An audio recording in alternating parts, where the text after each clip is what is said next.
नमस्कार, मैं जितेंद्र चतुर्वेदी। आप सभी से आग्रह रहेगा कि अगर आप मतांतर से नहीं जुड़े हैं तो जुड़िए, वीडियो को लाइक कीजिए और साझा करना मत भूलिए। आम आदमी पार्टी में बड़ी हलचल है और जो अगुआ है अरविंद केजरीवाल वो तो सदमे में चल रहे हैं। अच्छा, कई नेता और मंत्री हैं जो झटके में भी हैं। अब ये सवाल उठता ही है कि आखिर में ऐसा हुआ क्या है जिसकी वजह से आम आदमी पार्टी की जो हालत है वो बद से बदतर हो चली है।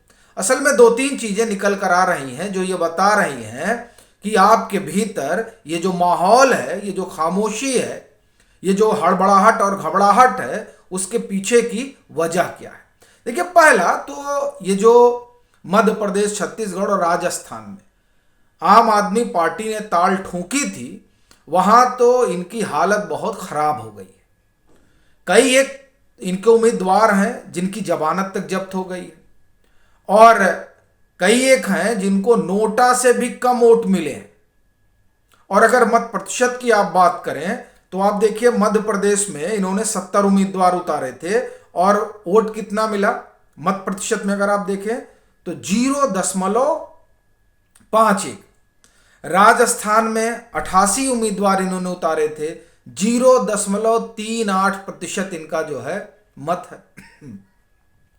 छत्तीसगढ़ में 57 उतारे थे, 0.93%।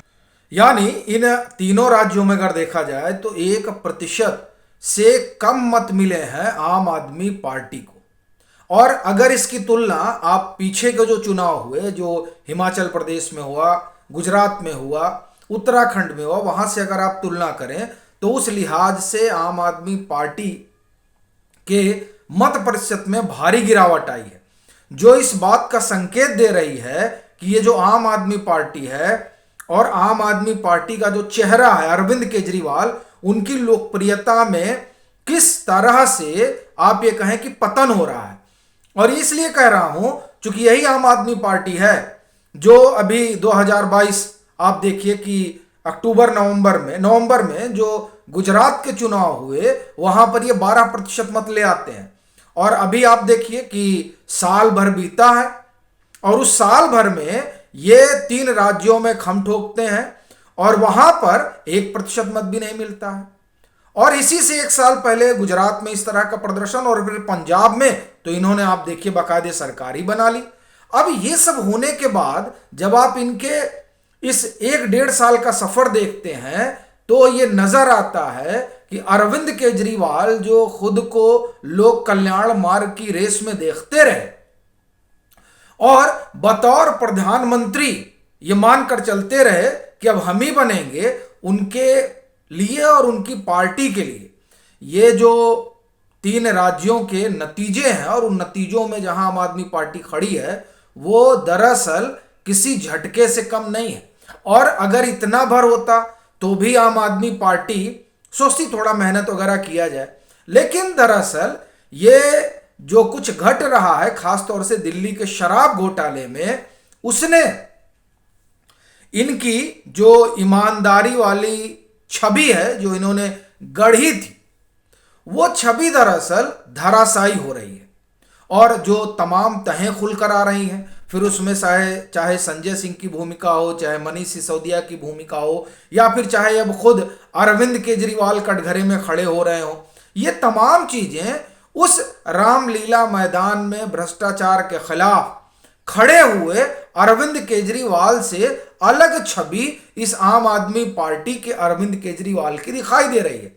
और यही वजह है कि दरअसल जनता का भरोसा भी उठ रहा है और ये जो फ्रीबीज की पॉलिटिक्स है उस पॉलिटिक्स को आप एक तरह से कहें कि जो अरविंद केजरीवाल वादा कर रहे हैं उस पर भरोसा नहीं कर पा रहे हैं उन 3 राज्यों के लोग।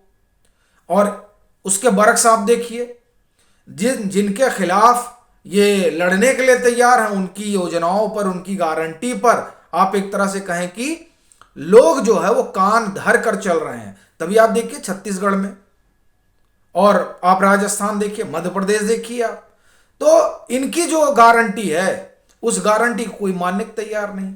इसका मतलब यह हुआ कि अरविंद केजरीवाल अगर देखा जाए तो पिछले मतलब 2022 की तुलना में 2023 में ये नीचे की तरफ खिसक रहे हैं। और इस खिसकाव ने और दिल्ली के शराब घोटाले ने अरविंद केजरीवाल और पूरी पार्टी को हिलाकर रख दिया है। अब इसी बीच आप देखिए कि नतीजे आते हैं और नतीजों के तुरंत बाद यह चर्चा शुरू हो जाती है कि क्या ये जो दिल्ली की सरकार है वह बर्खास्त कर दी जाएगी।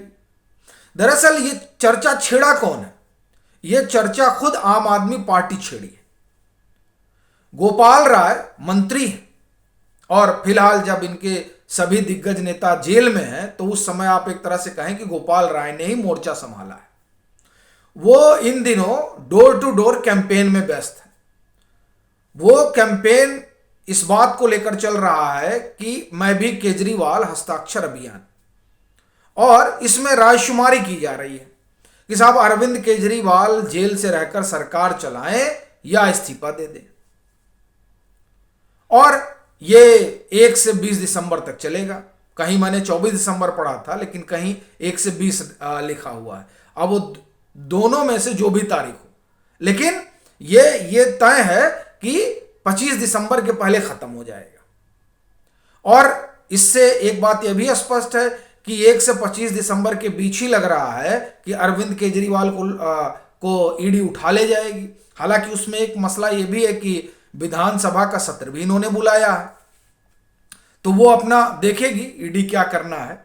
लेकिन बड़ी चीज ये है कि ये जो हस्ताक्षर अभियान चल रहा है और ये जो नरेशन गढ़ा जा रहा है कि हम जेल से सरकार चलाएंगे, तो देखिए जेल से सरकार चलाने का तो कोई प्रावधान है नहीं, संविधान में कहीं लिखा नहीं है। और अगर आपको ध्यान हो कि जब विधायकों की बैठक इन लोगों ने बुलाई थी, इन लोगों ने यानी अरविंद केजरीवाल ने, और पार्षदों की बैठक बुलाई गई थी, फिर त्यागराज स्टेडियम में कार्यकर्ताओं की बैठक बुलाई गई, तो उन सब में एक चीज कॉमन रही कि साहब आप जेल से सरकार चलाओ। अब जेल से सरकार चलाने का कोई उदाहरण है नहीं, चाहे लालू प्रसाद यादव रहे हो, चाहे फिर जे जयललिता रही हो, या फिर आप देखिए बी एस येदियुरप्पा, सबको जेल जाते समय इस्तीफा देना पड़ा था, क्योंकि उसका एक अलग जो है नियम कानून ही है। और दरअसल देखिए नियम कानून का मतलब यही नहीं होता कि वो लिखा हो, परंपराओं से भी नियम कानून गढ़े जाते हैं। जैसे आप ब्रिटेन चले जाइए तो ब्रिटेन में कोई लिखित संविधान नहीं है, लेकिन हाउस जो है और वो तमाम चीजें जो है जो एक संसदीय प्रणाली के लिए होती हैं, एक लोकतांत्रिक देश के लिए होती हैं, वो सब ओरल है, लेकिन वो परंपराओं से चली आ रही हैं। तो इसलिए वो एक तरह से आप कहें कि कानून, तो उसी तरह से लोग इस्तीफा देते हैं तो जो परंपरा है वह भी नियम कानून बन जाती है। एक बात। दूसरी बात, भाई आप जेल चले जाएंगे तो पूरी कैबिनेट की बैठक जेल में होगी। तो ये जो तमाम चीजें हैं, ये एक ही तरफ इशारा कर रही हैं कि अरविंद केजरीवाल की सरकार बर्खास्त होगी अगर ये जेल से सरकार चलाने की जिद करेंगे तो। अब ये जो आप ये कहें कि बात है, एक तरह से उसी पर मैं ये कहूं कि गोपाल राय क्या मोहर लगा रहे हैं। अब ये मैं इसलिए सवाल खड़ा कर रहा हूं क्योंकि वो कह रहे हैं कि आम आदमी पार्टी की सरकार गिराने की साजिश हो रही है। भाई गिराने की साजिश कौन कर रहा है? भाई मनीष सिसोदिया बंद है, संजय सिंह बंद है, अरविंद केजरीवाल जाएंगे तो ये तो इनका अपना भोगा हुआ पाप है जिसका इनके ऊपर आरोप है। आरोप से बरी हो जाएंगे, जाएं आरोप से बरी हो जाएं, सरकार चलाएं। लेकिन अब जेल में रहते हुए तो नहीं हो सकता है, जाहिर सी बात है। अब जेल में रहते हुए करिएगा तो एलजी एक्शन लेंगे, और एलजी जिस तरह से एक्शन ले रहे हैं वो एक तरह से आप कहें कि इन्होंने आम आदमी पार्टी के अगुआ और दिल्ली के मुखिया को पूरा दुरुस्ती कर दिया।